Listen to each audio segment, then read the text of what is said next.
39th day. So it is the 30th night of Sha'ban. That's when they start sighting what? The moon. The moon. If they saw the moon, then tomorrow is the first day of Ramadan. Sha'ban will be 29 days. If they did not see the moon, are you okay? If you did not see the moon, whether it is being blocked by the clouds. Actually, it's going when I'm pulling this back. It was okay. So, if the moon was sighted following days of Ramadan, if it wasn't sighted because of the clouds, then straight away we'll make Sha'ban to be 30 days. We do not need to calculate through which we call it astronomical calculation. We're not going to depend upon a calendar. No. Depend upon the cycle. The calendar or the calculation will help us in the following way. Let's say that we have, for example, the calculation says tomorrow, Ramadan. Tonight, the moon should be sighted. Or I should say not, the other way around. That the moon will not be sighted. It cannot be seen. It's impossible to be seen. And we had one person who was pious, fit, and all of that. And he came to the judge and he said, I saw his crescent. Nobody else saw it except for him. Maybe the judge won't accept his what? His sighting. Why? Because he believes that the people is not sighted. And also the calculation says it's impossible. But if there is more than 1, 2, 3, 4 people, forget about the calculation. The sighting is 100% because you see it. But the calculation can go wrong. And it's been proved that they widen the angle by which they can see the sun, what they call it, the birth of the moon. It changes from 3 degrees to 5 degrees, so we don't know. So when these people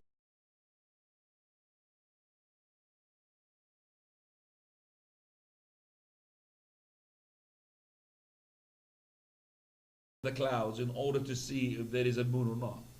It has to be an earthly sighting from the earth with our naked eyes, not with the help of telescopes. The telescope is just to make sure I am looking at the moon, that's all. I have to see with my own eyes, and then with the telescope, I'm not looking at a space station, huh? For example, or a UFO. Okay? So that is it's a general sighting, earthly sighting from the naked eye. Very important this issue. Very important. Because we are heading towards that we'll have no sighting whatsoever, just calculation. You know that there are some sects, like the Brailwis, they don't do sighting. For them it's been fixed, Ramadan. For them they know which day. For us, we don't know. Is it going to be Al-Khamis, Thursday, or is it going to be Wednesday? We don't know. It's going to be Sha'ban 29 days. It's going to be 30 days. So it could be Al-Khamis, Thursday is coming, or it could be the Wednesday, depending upon the sighting. It cannot be other than these 2 days. Upon whom the Ramadan is compulsory? It is compulsory, Ramadan, upon the following. The one who is sane. If he's insane, not compulsory.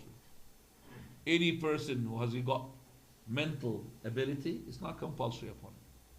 He has to be sane. So if he is insane, there is no obligation upon him. Do we do upon him kafara? No. There is no, fidya. Fidya, no, because it's not required to fast. There is not required to fast. As for zakat al-fitr, controversial. As for zakat al-fitr, controversial. Al-aqil, al-baligh, also the one who is what? Adult. So if he's not an adult, it's not required. Yes, you could train him, you could teach him, but it's not required from him until he is adult. Adulthood means he is either has the pubic hair, or he has the wet dream, or he had reached the 15 years, which are lunar years, Or if it's a girl, she had her menses. Also, the healthy one. So if it's not healthy, it's not required. Chronicle or non-chronicle, it's not required. We will talk about that, inshallah. Al-Muqim, the one who is resident. If he's a traveler, is not required, it's not compulsory. And also the woman, she should be not on her menses or postnatal. She can't fast. So if we talk about the details of this, as for the person who is insane, Prophet ﷺ, he said the pen is raised from three. One, who is insane until he becomes sane. As for the one who is healthy and resident, because Allah says in the Quran, وَمَنْ كَانَ مَرِيضًا أَوْ عَلَى سَفَرٍ فَعِدَّةٌ مِّنْ أَيَّامٍ أُخَرٍ. He was ill or he's on a journey, then he could compensate on other days. So if the ill person fasts, or the person whose journey traveling fast, it will suffice them.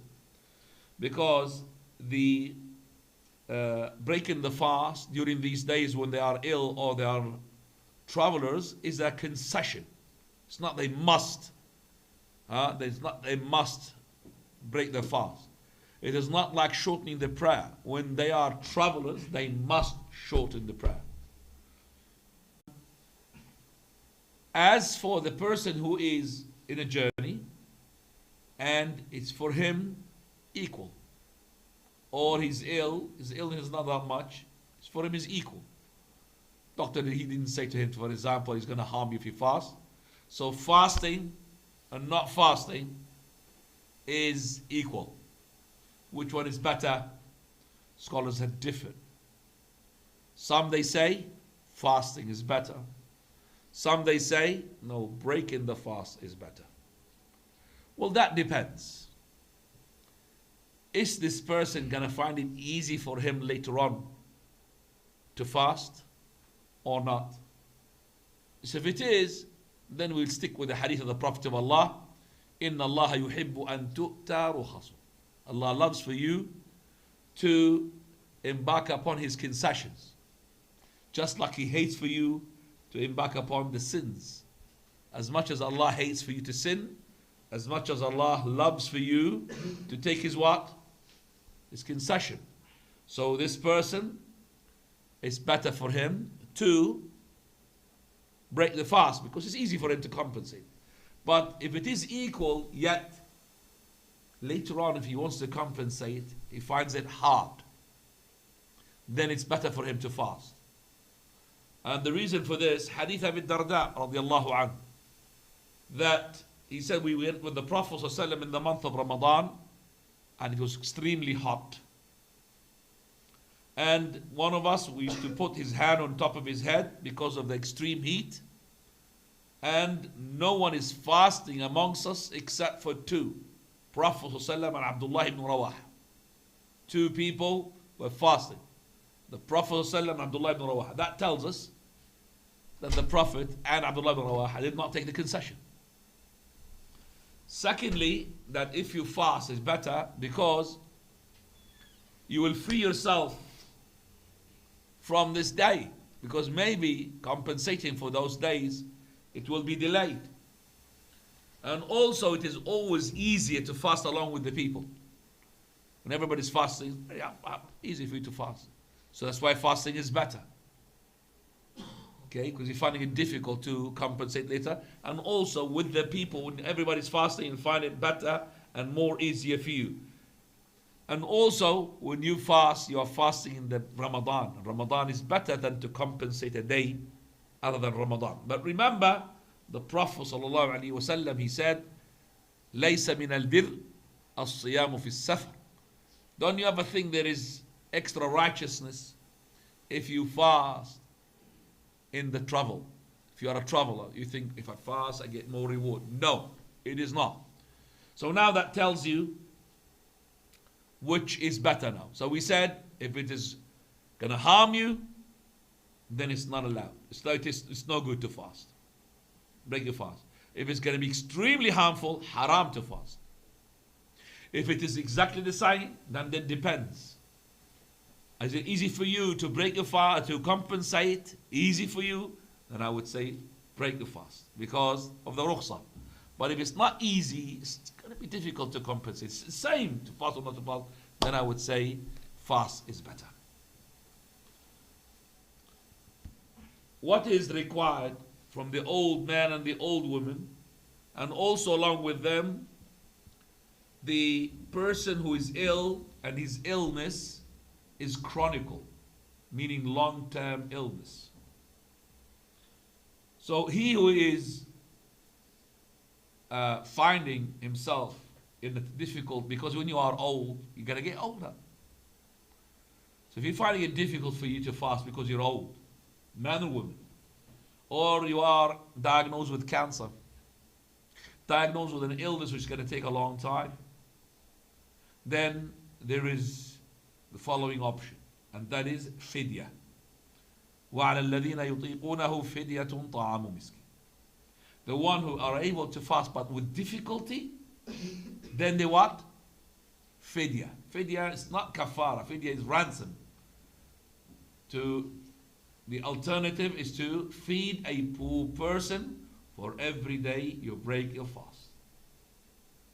Now, as for the pregnant women and also the nursing woman, the one who suckles, gives milk, scholars that differ.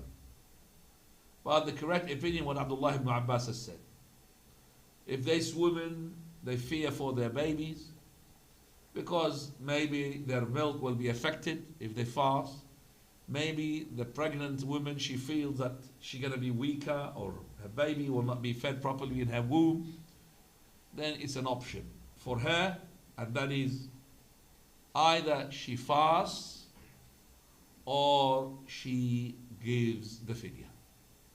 There is no other third option, which is to compensate by fasting. No, it's either this or that.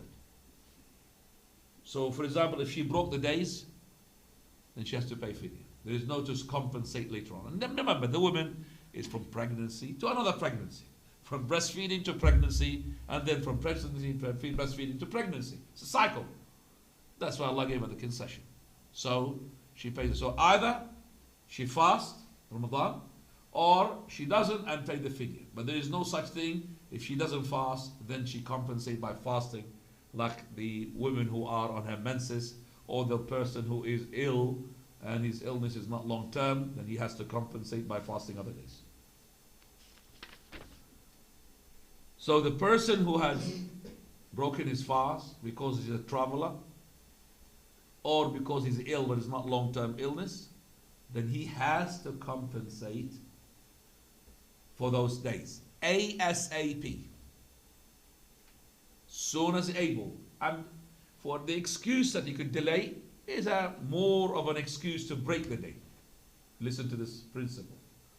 The excuse for him to delay is compensating the days that he had missed are more spacious, more wider than the excuses which will make it permissible for him to break the fast of the day.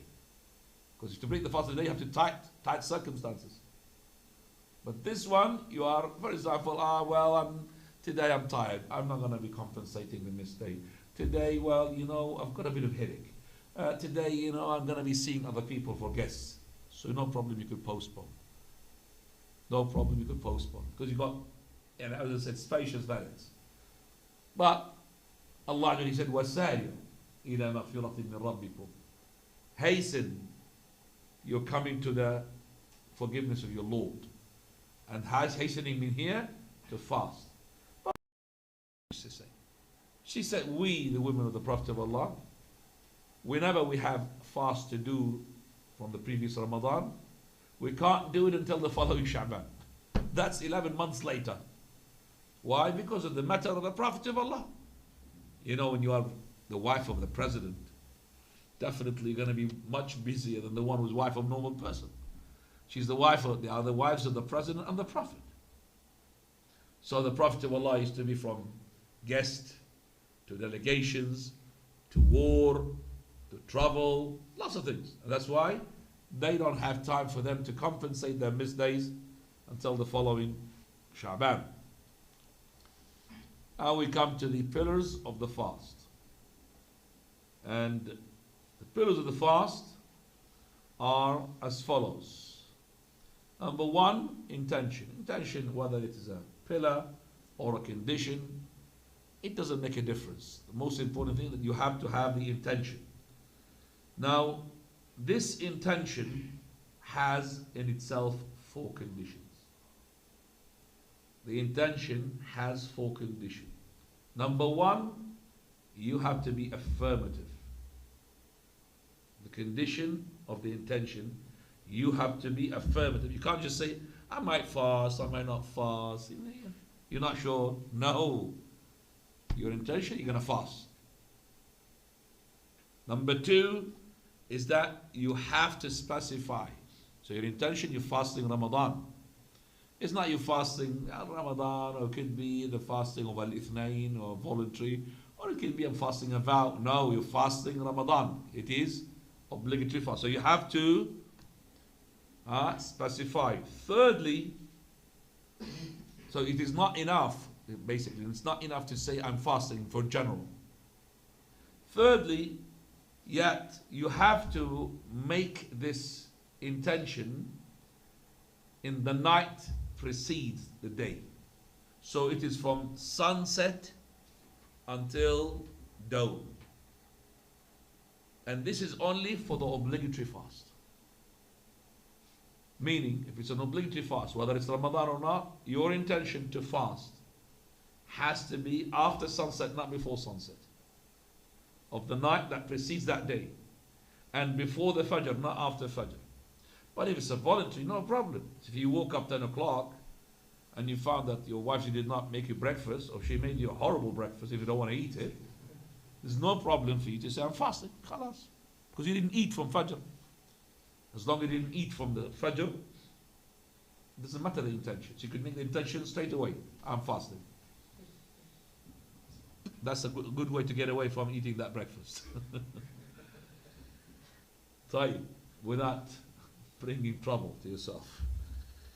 And also in Ramadan, this niyyah, scholars have said, has to be renewed every night. So you have to have a niyyah for every night, because Ramadan. And this intention is very easy, because every time you're going to break your fast, you intend to fast the following day. And it comes in the package of the sahur. If you have a pre-dawn meal, that's in itself an intention. Intention, ikhwan, it means that you know you're going to be fasting the following day. That has to come after sunset. That's what it is. It's not standing up in front of the mirror and to say, I intend to fast tomorrow for the sake of Allah. All of that is not needed. It's just to know what you're doing tomorrow. So when you get up, or you make your wife to get up, and you make your children to get up for the pre-dawn meal, I don't think you're doing it for the sake of nothing. You're doing it for the sake of fasting. So in itself, it becomes an intention. Now, some scholars, they said one intention is enough for the whole of Ramadan. But they said, if you broke a day for any reason, traveling, ill, then you must renew it after that, because you broke this intention. So they say one intention for the whole of the month. But I say to you, Ikhwani, no. For every night. Prophet ﷺ said, لا صيام لمن لم يميت النية بليل.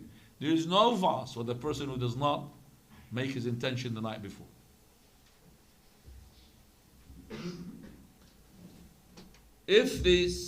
Now after this, we're going to be talking about the second pillar, and that is you have to abstain from al-mufattirat.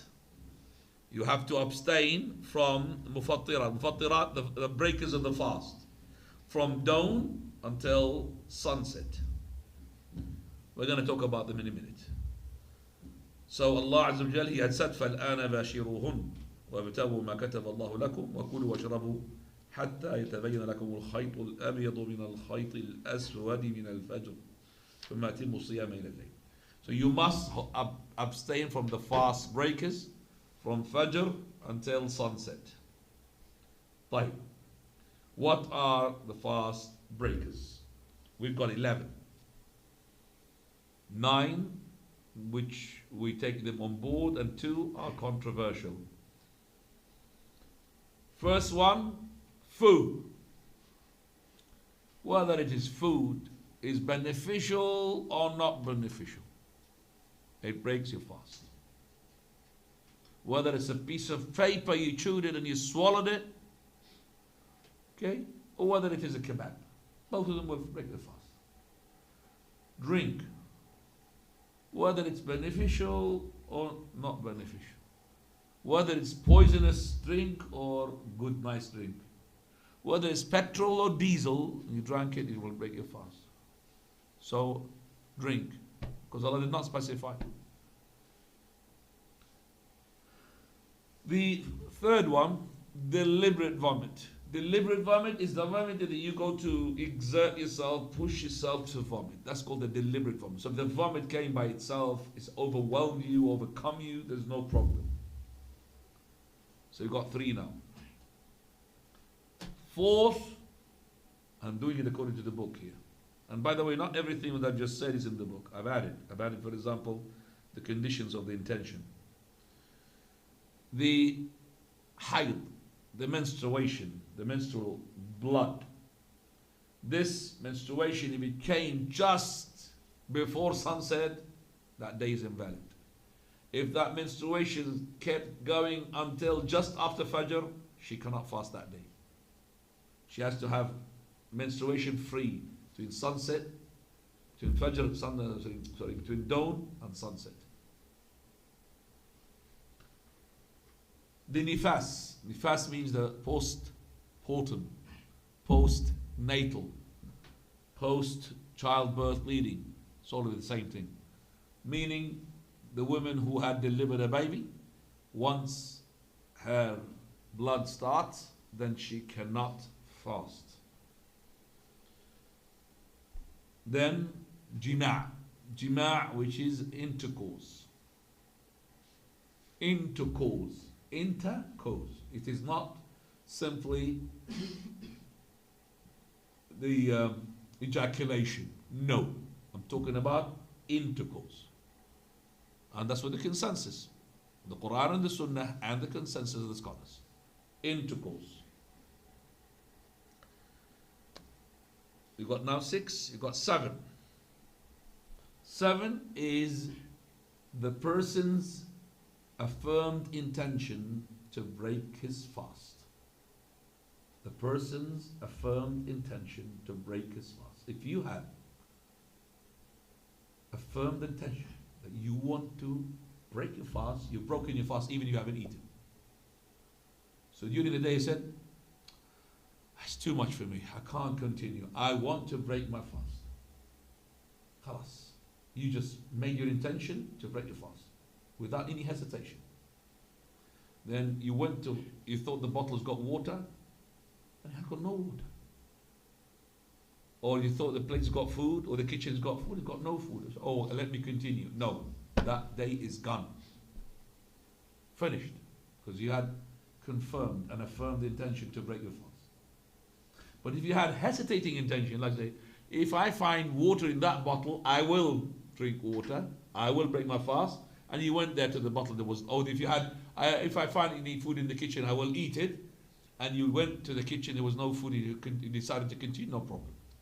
So the non-affirmed intention would not break your fast. Number 8, apostasy. If you committed apostasy, became non-Muslim, وَالْعِيَاذُ بِاللَّهِ, even for a moment, that day is invalidated. Number 9, those you could say nourishing injections, nourishing, like glucose. Nourishing injections, not injections for example, headaches, or injection like for muscles, steroids, No, they don't do anything. No nourishment, the one that makes you have an alternative from the food. Because if you put glucose into the person, he could live for years with this drip. They call it a drip. Okay? So that is a person in such situation, he shouldn't be fasting because he's very ill. But anyway, nourishment. So if you had a shower, it doesn't mean you broke your fast because it's called nourishing shower. But you didn't break your fast. You're talking about injections. The one that will make it as a compensation for the food. Number 10. And number 11, the controversials. I do not believe they are breakers, but I have to mention them because the scholars they mention. That is to ejaculate of the sperm, man or a woman, with lust. Ejaculation with what? With lust. If you ejaculate without lust, for example, you had illness, coldness, and so the ejaculation of the semen came out, doesn't break your fast. Ejaculation with what? With lust. Like for example, they say to scholars that if a person kissed his wife and he ejaculated, it doesn't break his fast. But if he deliberately went to kiss his wife in order to ejaculate, then he had what? Broken his fast.